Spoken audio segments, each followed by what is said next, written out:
Durante los últimos años, diferentes instituciones han defendido que bajar los salarios mejoraría la competitividad de las empresas, crearía más empleo y mejoraría la economía. El Fondo Monetario Internacional propone rebajar el sueldo de los trabajadores hasta un 10%. La CEOE propone bajar el sueldo para mejorar la competitividad de las empresas españolas mediante la reforma laboral.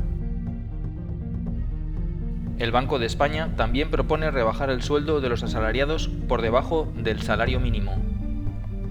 La Comisión Europea, por medio de Olli Rehn, propone rebajas de hasta el 10%. Sin embargo, los últimos datos indican que la pérdida de competitividad en España se ha reducido debido a la caída de los salarios y del empleo. En 5 años, han caído un 11,4%. Las familias, al tener menos dinero, consumen menos. Al consumir menos, las empresas tienen menos ingresos. Esto provoca que se reduzcan los ingresos por impuestos y se gravan los gastos por prestaciones de desempleo al haber más despidos, lo que hace que la economía vaya a peor. Sin embargo, los responsables de las instituciones nos venden la disminución salarial como una solución para crear empleo y mejorar la competitividad.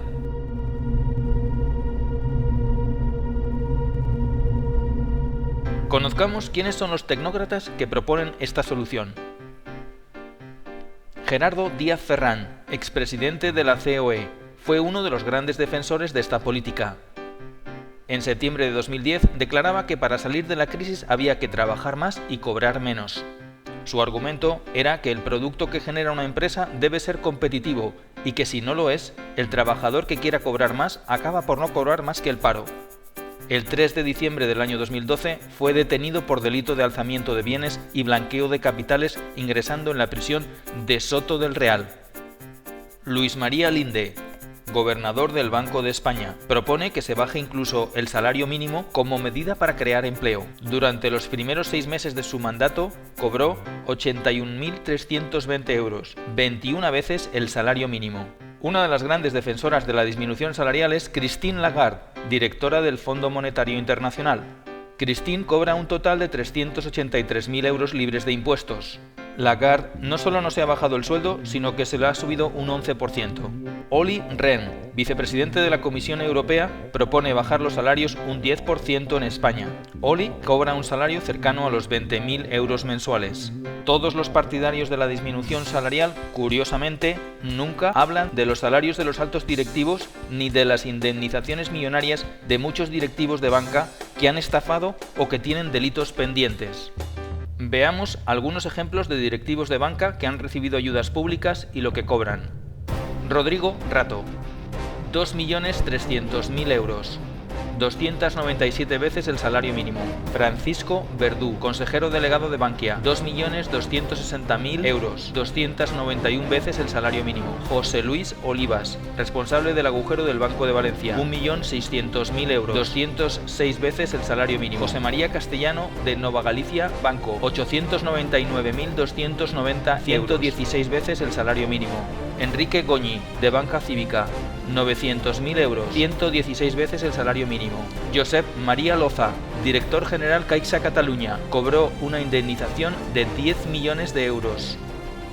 Narcís Serra, presidente de Caixa Catalunya, 200.000 euros anuales, 25,8 veces el salario mínimo. Belén Romana, presidenta del Banco Malo, Sareb, 33.000 euros al mes, 51 veces el salario mínimo. Walter de Luna, director general del Banco Malo, 32.000 euros al mes, 49 veces el salario mínimo.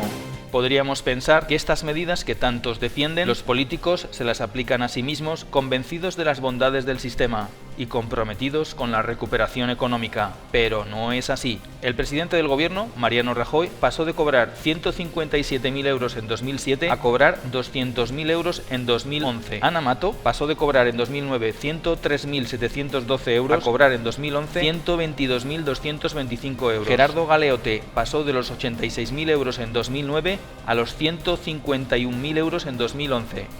Jesús Sepúlveda pasó de los 84.000 euros en 2009 a los 117.000 en 2011.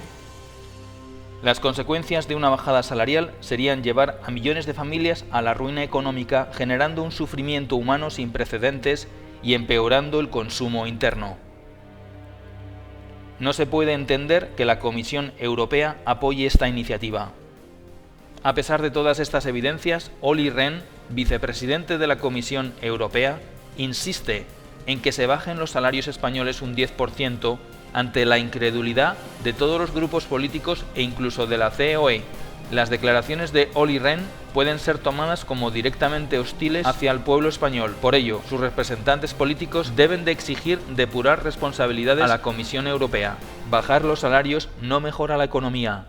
Al contrario, empeora la situación al afectar negativamente al consumo interno y terminar de hundir a las empresas. Todo lo demás es fomentar y crear una cultura de la esclavitud, y la esclavitud no es competitiva.